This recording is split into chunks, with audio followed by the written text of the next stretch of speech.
안녕하세요, 노영희입니다. 이번 시간에는 생선 조림의 가장 기본이 되는 고등어 조림을 해보려고요. 시작할게요.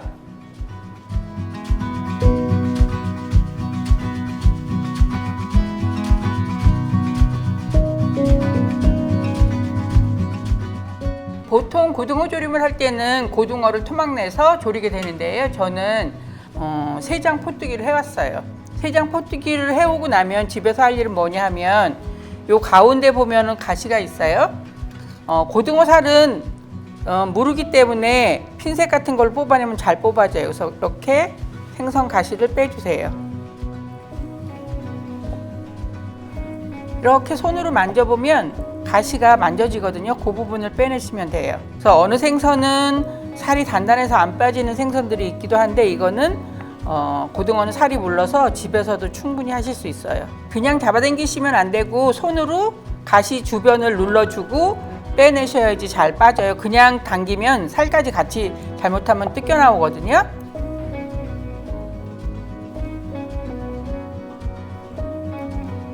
이렇게 해서 이제 가시는 다 제거를 했고요. 여기 보면은 내장이 들어있던 부분이에요. 이 부분에 가시가 있는 경우도 있는데 그거는 뽑아내려고 하면 잘 안 뽑아지거든요. 그래서 이렇게 해서 그 부분을 살짝 날려주세요.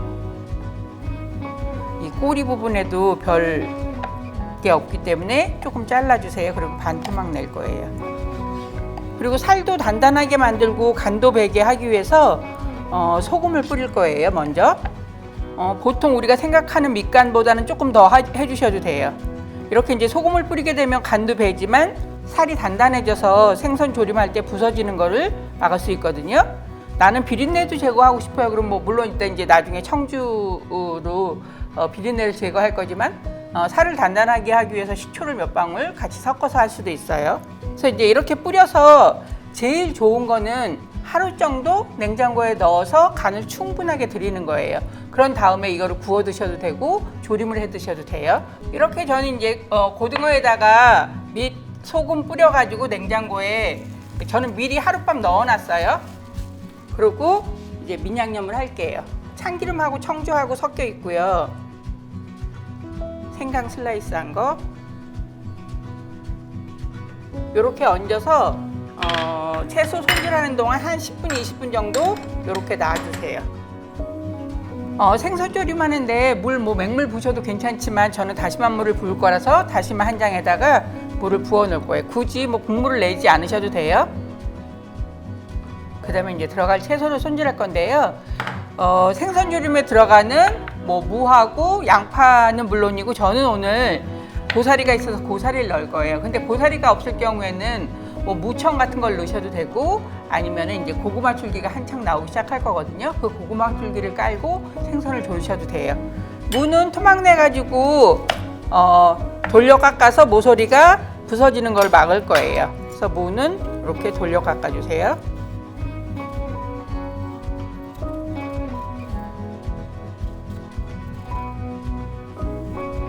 이제 무 이렇게 돌려 깎았는데 우리가 생선 조림 먹을 때 무에까지 간이 쏙 뱄으면 싶은데 대개는 보면 무는 약간 덜 익기도 하고 그러잖아요. 그래서 저는 무를 소금물에 한번 삶을 거예요. 그래서 무 먼저 소금물에다가 해서 불에 올릴게요. 무 냄비에 담고 물 부었고요. 소금 한 반 작은술 정도 되게 넣어서 불에다 올릴 거예요. 그래서 무가 어느 정도 꼬치로 찔러봤을 때 그러니까 덜 익지 않고 익은 정도까지 삶으셔도 돼요. 그러려면 한 20분은 삶으셔야 될 거예요. 그 다음에 요거 삶아지는 동안 다른 채소 준비할게요. 이제 양파 썰 건데요. 양파는 동그랗게 써셔도 되고 웨지 모양으로 써셔도 되는데 저는 동그랗게 썰 거예요. 동그랗게 한 4등분 정도 썰어요. 되게 이제 우리가 이거를 넣고서 조림을 하다 보면 얘네가 다 납작납작 떨어져서 지저분하게 되잖아요. 그걸 막기 위해서 꼬치를 꽂아요. 이쪽까지 통과하지 않고 반까지만 오면 돼요. 그러면은 양파가 다 익고 나서도 그대로 모양을 그대로 유지하고 있어서 지저분하지 않아요. 그래서 이제 이렇게 양파 준비했고 대파는 어슷하게 썰어요. 그냥 큼지막하게 썰어서 나중에 이것도 집어 먹을 수 있게 너무 작게 썰지 말고 큼지막하게 써세요. 그다음에 고추는 어슷어슷하게 썰 거예요. 요 속에 들어있는 씨들은 물에다가 한번 헹구면서 기본적인 건 좀 떨어져 나가게 하면 나중에 조림에 씨가 막 굴러다니는 걸 막을 수 있거든요. 그래서 그냥 물에다가 요 씨를 한번 씻어주세요, 고추를. 저는 봄에 데쳐가지고 냉동실에 넣어놨던 고사리를 꺼냈어요. 그래서 길이만 너무 길면 엉켜서 먹기 나쁘니까 길이만 가지런히 해서 반 잘랐고요. 고구마 줄기를 하시던 아니면 무청을 하시던 이런 식으로 손질해 놓으시면 돼요. 그 다음에 이제 생선 조림에 들어갈 양념을 만들게요. 생선 조림에 들어갈 양념인데요. 먼저 간장, 그 다음에 고춧가루. 고춧가루는 뭐 고운 거 굵은 거 상관없이 쓰셔도 괜찮아요. 그다음에 설탕. 여기 마늘 다진 거하고 생강 다진 거 같이 있어요. 그다음에 파 다진 거, 청주, 조미술. 참기름은 비린내 제거하는 역할도 하거든요. 그래서 참기름. 이렇게 해서 이제 양념장이 완성이 됐고요. 무만 익으면 이제 조리려고 냄비에 앉힐 거예요. 이제 무 익었는지 한번 확인해 볼게요. 100% 익진 않았지만 한 80~90% 익었거든요. 그럼 이제 나머지는 생선 조리면서 같이 익을 거니까 그냥 여기에서 이제 불을 끌게요.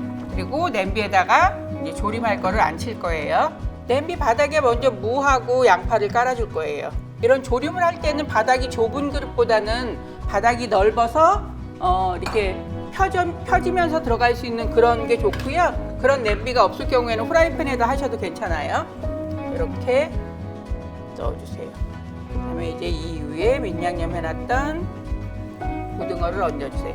고등어는 살쪽이 위로 올라오게 얹으시는 게 더 좋아요. 그다음에 이 위에 양념장 붓고요. 이 양념했던 그릇에다가 다시마 물 부어서 부셔가지고 부으세요. 그다음에 고사리도 한쪽에다 이렇게 넣어주세요. 네, 대파, 고추. 이제 끓이기 시작할 거예요. 끓기 시작하면 종이 호일로 속뚜껑을 만들어서 덮어가지고 졸일 거예요.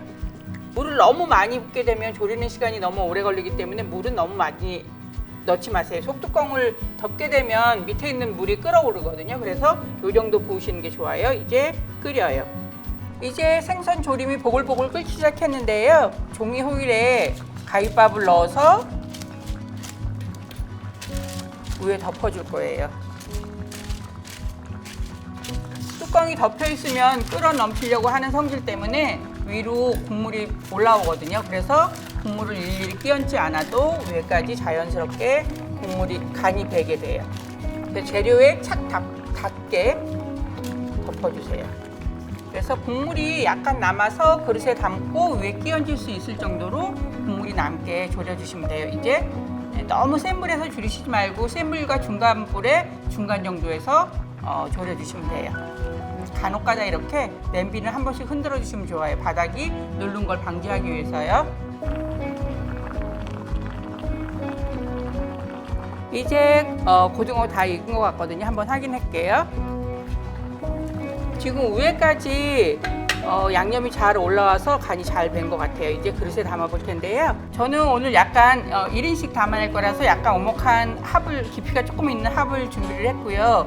먼저 생선을 다른 쪽으로 살짝 비켜놓고 밑에 있는 재료들을 담아야 돼요. 그래서 생선을 옮겨놓고 밑에 있는 양파하고 무를 하나씩 담을 거예요. 그래서 놓고서 꼬치를 빼주세요. 그 다음에 무 한쪽,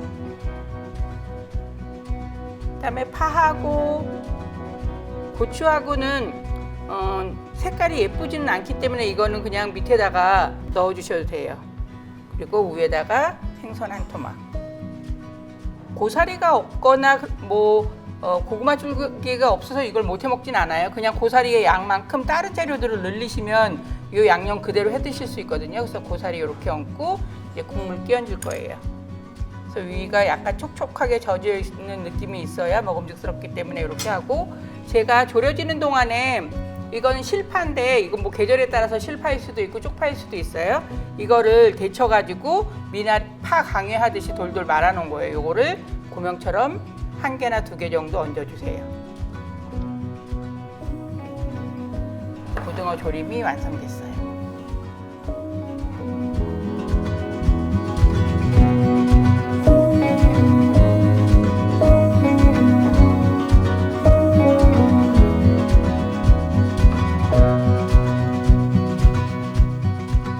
반찬 중에 뭔가 메인이 되는 반찬이 하나 있으면 다른 거 여러 가지 안 해도 집에 있는 밑반찬으로 한 끼 식사를 할 수 있거든요. 그래서 오늘은 고등어 조림을 했어요.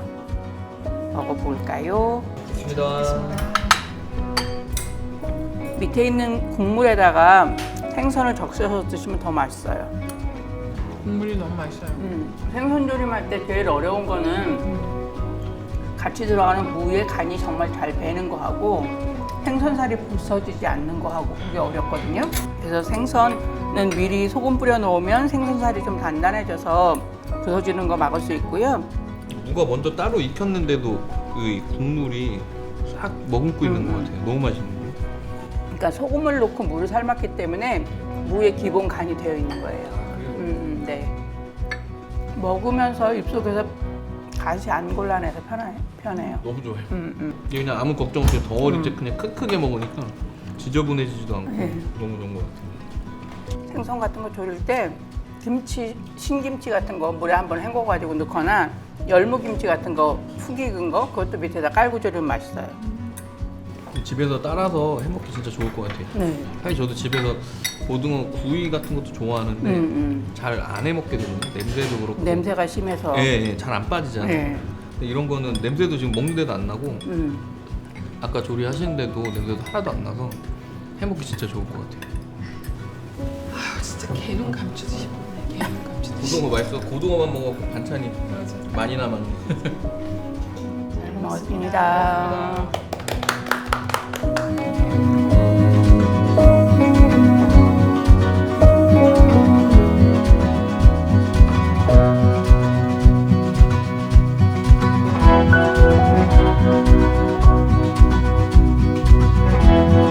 thank you